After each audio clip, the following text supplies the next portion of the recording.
All right, let's talk about meme music. We're going to dive into that weird, wonderful, and sometimes maddening world of how a song goes from just a song to an absolute internet legend. And I'm serious. Think about it. You've definitely heard Handel's Alleluia Chorus, right? It was written way back in the 1600s. So why does it pop up in movies when something awesome happens? How did that even start? And more importantly, what does it have to do with the songs that are all over your feed today? Yep, I'm willing to bet you just got rickrolled inside your own head. And see that lyric? It's not just a song anymore. It's a prank. It's a shared joke that has been connecting and, let's be real, annoying people for well over a decade. It's a true classic. And then there's this one. The instant you hear it, you see it, don't you? Three guys nodding their heads in a car. It's a global symbol for, well, for that one specific hilarious moment. And sometimes a song gets famous just for being pure, delightful nonsense that worms its way into our brains. So you've got a prank, a head nod, and a very persistent duck. They've all lived this second life online. So what's the common thread here? Let's actually put a name to this whole phenomenon. We're looking at the journey songs take from where they started, whether that's a fancy concert hall or a 90s dance club, and how they end up in the wild, creative chaos of viral content. So here's the most important thing to get. Meme music is not a genre. It's a process. It's all about taking a piece of audio and just giving it a completely new job, a new meaning, a totally new identity, all powered by the giant, weird brain of the internet. Now you might think this is a new thing, right? A product of the internet age? Well, not exactly. This whole process of repurposing music was happening long before we ever had YouTube or TikTok.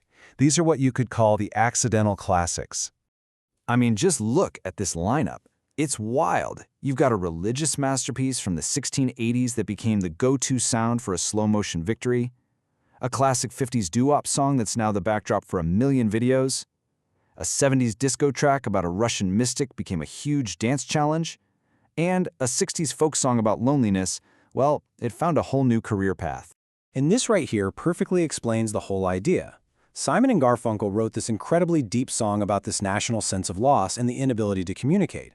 The internet grabbed the first 5 seconds and turned it into the universal sound for watching someone fail spectacularly.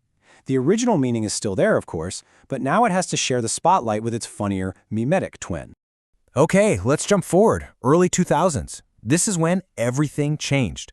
Platforms like YouTube come along, and suddenly memes aren't just these happy accidents anymore.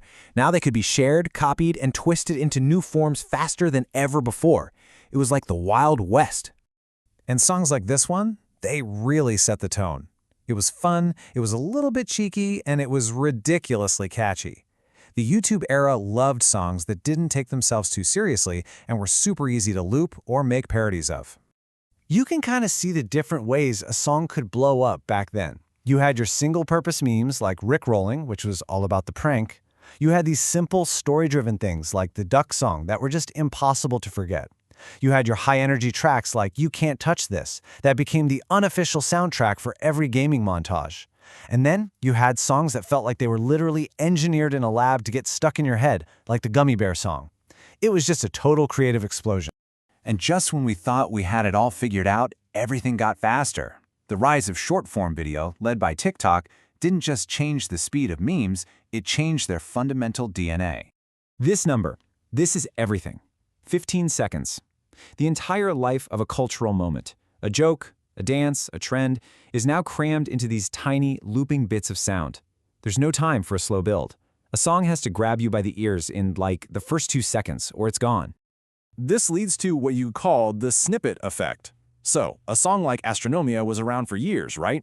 But a 15-second clip of its beat drop, matched with that video of the Ghanaian pallbearers, became the coffin dance meme known all over the world. The fame of the meme completely dwarfed the fame of the original song.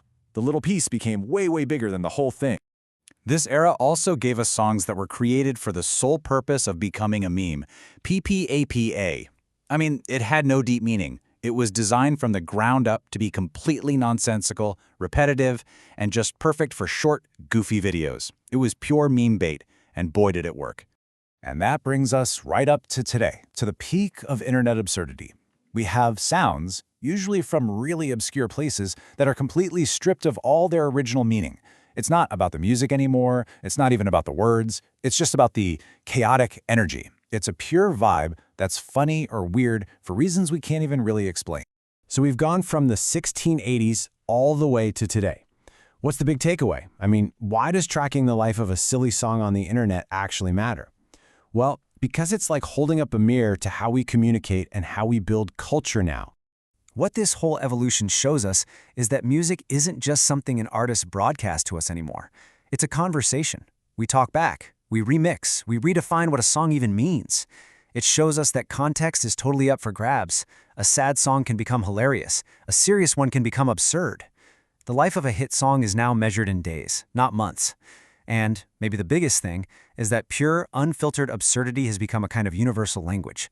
It's a way for millions of us to share a laugh over something completely ridiculous and find a little bit of common ground in the chaos. So where does that leave us? Here's a final thought.